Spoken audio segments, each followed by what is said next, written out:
के वीडियो में हम अध्ययन करेंगे ऊष्माक्षेपी और ऊष्माशोषी अपक्रियाओं के बारे में। ऊष्माक्षेपी और ऊष्माशोषी अपक्रियाएं किस प्रकार की अपक्रियाएं हैं। पिछले वीडियो में हमने देखा था रासायनिक अपक्रियाओं के प्रकार में संयोजन अपक्रिया, वियोजन अपक्रिया और अन्य जो अपक्रियाएं थी अपघटन या वियोजन अपक्रिया, इन सब अपक्रियाओं का हमने अध्ययन किया। और इसके बाद अब आगे ये ऊष्माक्षेपी और ऊष्माशोषी अपक्रियाओं के बारे में अध्ययन करेंगे। तो सबसे पहले ऊष्माक्षेपी अपक्रिया का अध्ययन करेंगे। ऊष्माक्षेपी अपक्रिया का क्या मतलब होता है। किसी भी रासायनिक अपक्रिया के संपन्न होने में, जब रासायनिक अपक्रिया संपन्न होती है तो रासायनिक अपक्रिया संपन्न होने के बाद कुछ ऐसी अपक्रियाओं को आप देखते होंगे कि उनमें से ऊष्मा मुक्त होती है, यानी उस अपक्रिया में जो पदार्थ का दहन होता है या जिस किसी पदार्थ का निर्माण होता है तो उस पदार्थ के निर्माण होने में कुछ ऊष्मा मुक्त होती है और इसी ऊष्मा मुक्त होने के कारण उस पदार्थ के ताप में भी वृद्धि हो जाती है, क्योंकि किसी भी पदार्थ को जब ऊष्मा दी जाएगी, ऊष्मा मुक्त होगी तो उसके ताप में वृद्धि होगी। इस बात को आप लोग बखूबी जानते हैं। तो ऊष्माक्षेपी अपक्रिया की परिभाषा अगर देखी जाए कि ऐसी रासायनिक अपक्रिया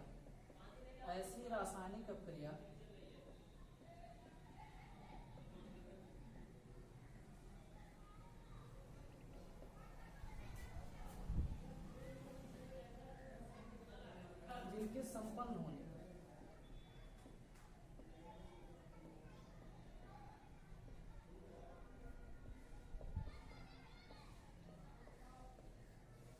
रासायनिक अपक्रिया जिनके संपन्न होने पर ऊष्मा मुक्त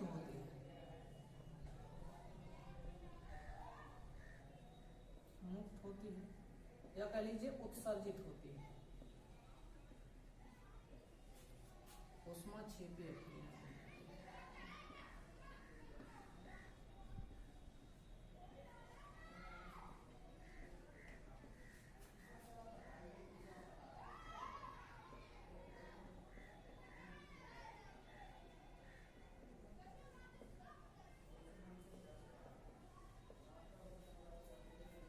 ऐसी रासायनिक अपक्रिया जिनके संपन्न होने पर ऊष्मा मुक्त होती है ऊष्माक्षेपी अपक्रियाएं कहलाती हैं।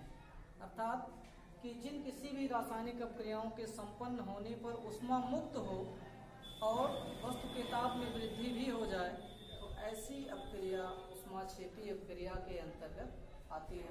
आपने देखा है कि कोयला, पेट्रोल, सीएनजी जो भी ईंधन है, ईंधन को जब आप जलाते हैं उनका दहन होता है, रासायनिक अपक्रिया होती है ऑक्सीजन की उपस्थिति में, तो उनसे ऊष्मा उत्पन्न होती है, वस्तु का ताप में वृद्धि होती है। तो ऊष्मा उत्पन्न हो रही है वहां अपक्रिया के संपन्न होने पे, तो ऐसी अपक्रियाएं ऊष्माक्षेपी अपक्रियाएं कहलाएंगी, एक्सोथर्मिक रिएक्शंस कहलाएंगी। तो ईंधन का दहन भी एक प्रकार की ऊष्माक्षेपी अपक्रिया है। कुछ ऐसे भी उदाहरण हैं जैसे कार्बन का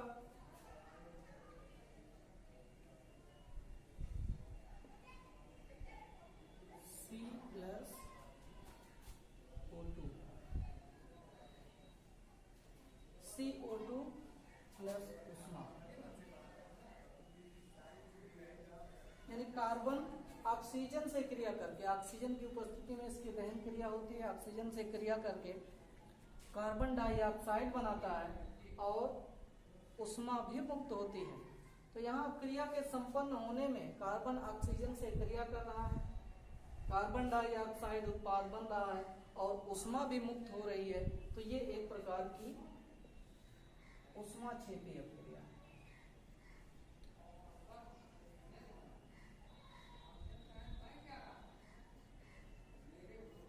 ये भी एक ऊष्माक्षेपी अपक्रिया का उदाहरण है। इसी प्रकार से प्राकृतिक गैस में मीथेन या जो भी ईंधन हमने बताया कि ईंधन के दहन के फलस्वरूप ऊष्मा उत्पन्न होती है, तो ये एक प्रकार की ऊष्माक्षेपी अपक्रिया होगी। ऊष्माक्षेपी अपक्रिया का एक और उदाहरण आपको बता दें, जो आप श्वसन लेते हैं, श्वसन क्रिया। श्वसन क्रिया में ऑक्सीजन की उपस्थिति में ग्लूकोज का दहन होता है और उसके फलस्वरूप भी अत्यधिक मात्रा में ऊर्जा मुक्त होती है। तो ये भी एक प्रकार की ऊष्माक्षेपी अपक्रिया है। श्वसन में होने वाली अपक्रिया का जो C6H12O6 प्लस 6O2 ऑक्सीजन की उपस्थिति में दहन होता है इसका, और क्या क्या बनता है आप लोग जानते हैं, 6CO2 प्लस 6H2O, और अत्यधिक मात्रा में 673 किलो कैलोरी, या सीधे आप लिख दीजिए उष्मा।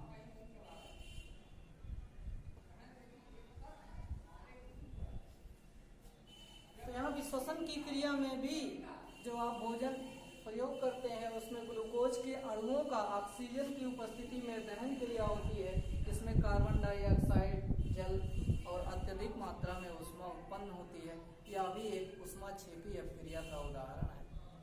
तो ऊष्माक्षेपी अपक्रिया अब आपको समझ में आ गई होगी कि कोई भी ऐसी अपक्रिया जिसके संपन्न होने पर ऊष्मा मुक्त होती है, ऊष्मा उत्सर्जित होती है, ऐसी अपक्रिया ऊष्माक्षेपी अपक्रिया के अंतर्गत आती है। अब इसके बाद अध्ययन करेंगे हम, ठीक बिल्कुल इसी की तरह इसके विपरीत अपक्रिया है, तो उसको ऊष्माशोषी अपक्रिया कहते हैं। इसलिए एक वीडियो में दो जो रिलेटेड अपक्रियाएं हैं, एक दूसरे से जुड़ी हुई हैं, उनको एक वीडियो में बता दिया जाता है ताकि आपको समझने में भी कोई दिक्कत नहीं हो।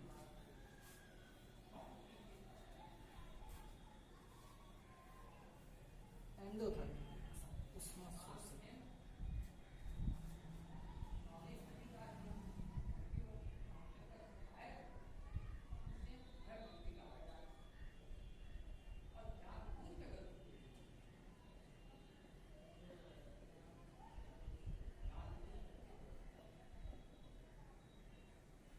ऊष्माशोषी अपक्रियाएं, एंडोथर्मिक रिएक्शन।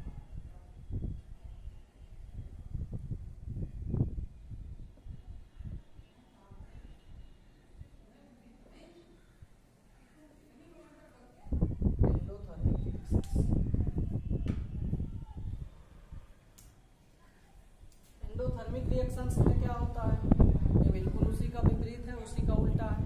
एंडोथर्मिक रिएक्शंस में रासायनिक अपक्रिया के संपन्न होने पर ऊष्मा मुक्त नहीं होती है, बल्कि जब आप उस अपक्रिया में बाहर से ऊष्मा देंगे तभी ऊष्मा के प्रभाव के कारण वो अपक्रिया संपन्न होगी।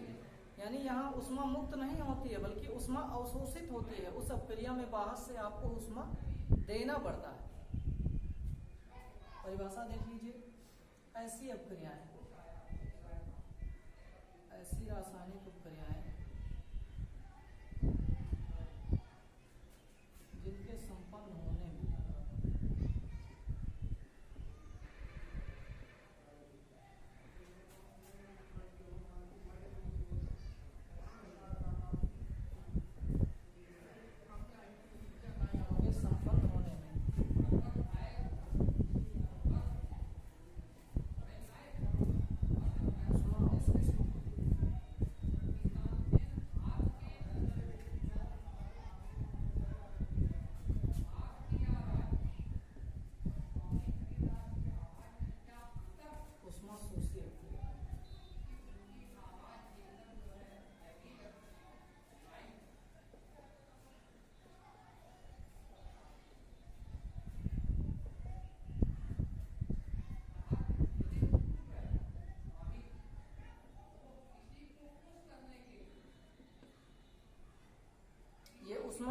ऊष्माशोषी अपक्रियाओं की पहचान है, उनकी परिभाषा है। यानी इस अपक्रिया में आपको बाहर से ऊष्मा देना पड़ेगा, और अगर आप बाहर से ऊष्मा देंगे तो ऊष्मा के प्रभाव के कारण ही ये अपक्रिया संपन्न होगी। इसका भी उदाहरण देख लिया जाए।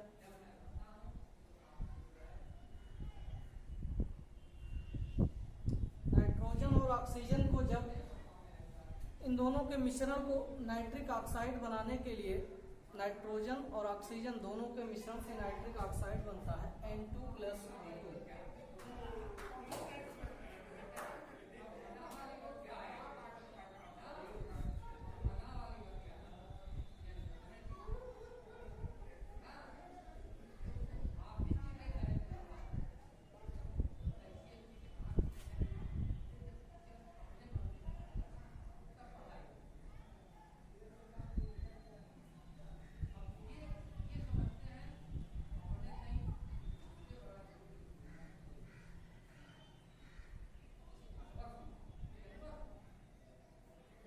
इस अपक्रिया के संपन्न होने के लिए इन दोनों के मिश्रण को बहुत ही उच्च ताप पर गर्म किया जाता है, यानी इनको उष्मा दिया जाता है और वो उच्च ताप है आपका लगभग 3000 डिग्री सेंटीग्रेड।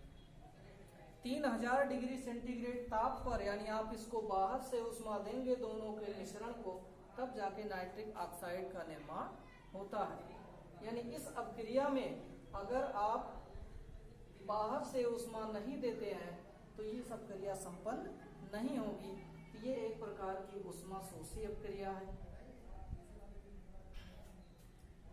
मेरे ख्याल से अब आप लोगों को समझ में आ गया होगा कि उष्मा छेपी अपक्रियाएं कौन सी और कौन सी अपक्रियाएं उष्मा शोषी अपक्रियाएं हैं।